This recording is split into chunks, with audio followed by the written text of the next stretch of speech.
housing. Uh-huh. We talk a lot about stocks, but stocks are much less widely owned than housing, at least in America. And what I mean by that is the vast majority of financial assets are held by the top 10% of households, but a much wider percentage of households own their home. So what happens with home prices really matters from a wealth effect. We know a lot of the same people, Ted, Danielle DiMartino Booth, Melody Wright, who are following the housing market and saying, hey, it's not looking good. And Melody actually has a pessimistic view of the next couple of years of the housing market. What kind of role do you expect the housing market to play on the general financial markets because of a potential inverse wealth effect? In the housing market, I keep saying this, and I don't know if anybody agrees with me, but it's not the interest rate, it's the price. Mm-hmm. Because with the higher price, and if you look at it, it's interesting. The last 3 years, they've raised the prices on new homes, and at the same time, the inventory's gone up.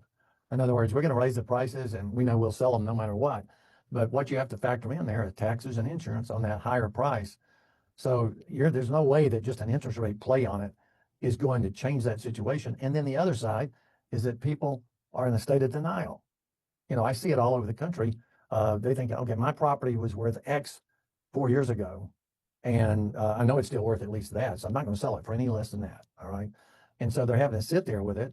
And existing home sales are virtually nothing. I'm talking about the worst in 30 or 40 years. I mean, it's just stuck. And somewhere in here, and I think this will happen, all of a sudden you'll have people start ratcheting down and say, I got to sell this property, so I'm going to lower the price. But when that starts and you get into a buyer's market where everybody's selling, then you get a correction in the housing market, which nobody thinks that can happen. But it can happen. I've seen it more than one time. And when it happens, it throws a lot of people off.